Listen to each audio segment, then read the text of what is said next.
상해로 가기로 결심을 해요. 근데 이 양반 무국적자거든요.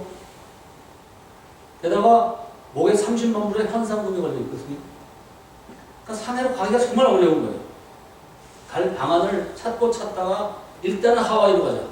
아주 6월에 하와이로 가요. 하와이로 가서 그때 모든 배는 상해로 가는 배는 동경을 거쳐서 갔어요. 배편이.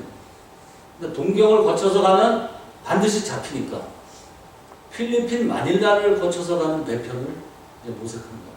그래가지고 그해 11월에 필리핀을 거쳐서 가는 배편의 선장을 선이 닿아가지고 매수해가지고 중국인 시체로 위장을 합니다. 중국 놈들은 꼭 시신을 고향에 보내거든요. 그 배가 중국의 시신들을 배 밑창에 싣고 가는 그 배에 어느 관의 시신으로 중국인 복장으로 딱 위장해가지고 거기 숨어서 그 배로 위장을 해요. 이게 위장한 모습이에요. 중국인으로 왼쪽이. 근데 그건 맨 밑창에 시신 울고 가는 데는 그냥 시신 썩는 냄새에서부터 비롯해갖고 정말 인간이 견디기 어려운 모습이에요. 근데 그 모험을 감수하고 현상금 30만 불을 목에 걸고 한 달간을 견디며 상해를 미국합니다. 이거는 보통 인간의 용기로는 할 수 있는 일이 아니에요. 45살이거든요. 자기 편하게 오른쪽에 저렇게 증거할 사람이, 하던 사람이 위장해갖고 실체로 위장해서 한 달간 밀항해서 결국 가는 겁니다. 1920년 12월에 4일에 도착. 그래가지고는 상해 임시정부에 직무를 하는 겁니다. 그때부터 상해는 딱 6개월 있어요. 왜? 6개월 이상은 있을 수도 없었어요. 우리가 통합 그 임시정부라고 뭐 말을 하긴 했는데 파벌이 말도 못합니다. 지금도 지리 멸멸 온갖 파들이 설치잖아요. 이때는 오죽했겠습니까? 사회주의파, 민주주의파, 무장투쟁파, 외교정리파, 기호파, 이북파, 뭐 파벌이 이거 말할 수 없는. 임시정부가 한 일은 파벌끼리 싸우는 것밖에 한 일이 없어요. 첫째, 돈이 없었어요. 임시정부가 이승만이 상해 갈 때까지 버틸 수 있었던 이유가 뭔지십니까? 이승만이 돈을 대줘서 그때까지 버텼어요. 이승만은 무슨 수로 그럼 미국에서 돈을 벌었느냐? 이 양반은 자기가 임시정부가 발족하고 나서 내가 국무총리 집정관으로 임명되니까 말하자면 이거 뭐냐 공갈 채권인데 독립공채라는 걸 발행합니다. 독립공채. 채권인데 독립대금 물어줍니다. 독립공채를. 근데 그걸로 독립공채로 8만 달러를 모아요. 대단한 사람 아니에요? 이걸 모으면서 매달 상해에 1,000달러 이상을 성공했던 겁니다. 그걸로 버텼는데 이승만이 상해에 올 때 이 사람들은 대단한 이 투쟁 프로그램과 큰 돈을 걸고 오리라고 기대했던 상해 임시정부 파들이 실망하는 거예요. 그리고 그냥 그때부터 파벌 싸움이 일어나요. 그래서 6개월 있다 21년 5월 28일에는 내각을 새로 구성해놓고 떠나버려요. 워싱턴으로 다시 돌아가고. 그리고 미국에서의 제2기 이제 독립운동에 들어가요. 뭐 그 2기에 들어선 1925년부터 40년까지 한 15년 동안이 이 양반이 제일 어려운 시기였는데 그 중간에도 세계 외교 무대에서 대한민국의 특사라는 이름으로 활동할 수 있는 사람은 몇 명 없었거든요. 그 중에 말빨이 서로 본 사람이 알아주던 사람은 오로지 이승만밖에 없었죠. 그런 활동을 부단히 하죠. 그러다가 또 1차 대전을 기화로 우리가 3.1운동을 일으키고 임시정부를 세웠듯이 2차 대전이 오는 겁니다. 이 양반이 딱 프란체스카도 생략하고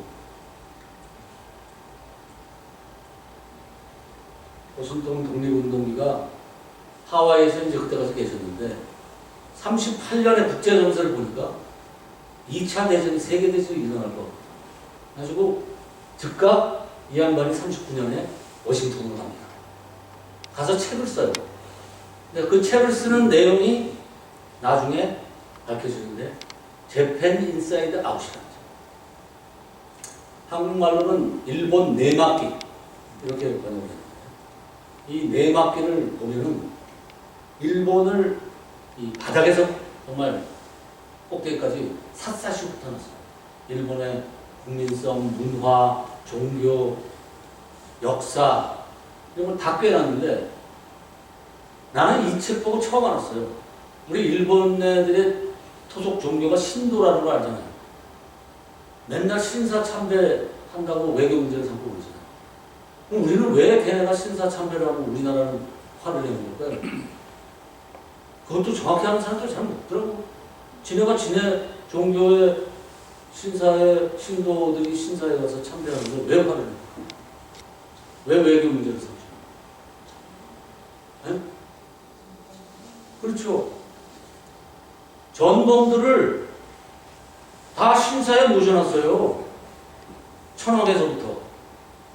전범 재판을 받아서 죄인이 됐는데 그들을 신사에 놓고 정권마다 새로 취임하면 거기 가서 절어요. 죄를 인정하지 않는다는 얘기예요. 그래서 신도는 그러면 신도라는 종교는 도대체 뭐냐? 거의 미개 토속 종교예요. 거의 핵심 내용이 뭐냐? 천황은 현신이다. 인세에 나온 신이다. 이래요. 천황이 신이에요. 신도에서. 그래서 천황에게 충성을 하고 천황을 위해 싸우다가 죽으면은 죽은 사람은 신이다. 모든 영광이 천황을 위해서 목숨을 바치면 하느님한테 구원을 받아서 하늘 날아가는 거하고 또 천당 가는 거하고 또 종교가 이렇기 때문에 세계에서 유일하게 가빈가제가 나왔습니다. 자, 요번에 천황께 목숨을 바치고 신이 될 사람 손들어. 저요 해갖고 비행기로 자폭하는.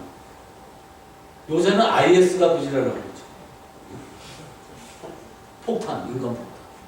가빈가제가 세계에서 최초의 인간 폭탄. 그런 거를 여기 샅샅이 써놓고 그렇기 때문에 얘네들은 일본 국민 종교 자체가 호전성을 띠고 남을 침략하고 천황을 위해서 싸우지 않으면 신이 될 수 없는 그런 나라다. 그래서 1910년에 대한민국을 침공해서 먹었다. 이제 얘네들은 그리고 1932년에 만주사변을 일으켜서 만주를 먹었다. 1936년에 중일전쟁을 일으켜서 중국을 쳐들어. 그리고 대동아국명이라고 아시아 모든 국가를 지금 침범하고. 그럼 얘네들이 이걸로 만족하느냐? 얘네들은 자원 문제 때문에 반드시 태평양을 건너서 미국을 친다. 미국을 치면 알래스카 아니면 하와이다. 이렇게 써놨어요, 지금. 맨 마지막. 그러니까 뭐 미국 조야가 난리가 났죠. 독립운동에 미친 늙은이의 헛소리다. 이런 식으로 난리가 났는데 너무나 웃기는 게 이 책이 41년 7월에 발간이 됐는데 12월에 진주만 공습이 시작돼요. 딱 5개월. 그래서 뭐 그때부터 예언자, 이승만 등등 미국에서 난리가 나는 겁니다. 그래가지고 미국 국방부가 이승만에게 협조체제를 구축하자고 우리가 오퍼를 하죠. 지금의 CIA가 그때 처음 만들어졌어요. OSS가. 여기에 OSS 직원으로 첫 번으로 제일 유용한 사람이 누굴까요? 일본에서 교육받고 일본을 잘하는데 적대적인 한인. 땅이죠.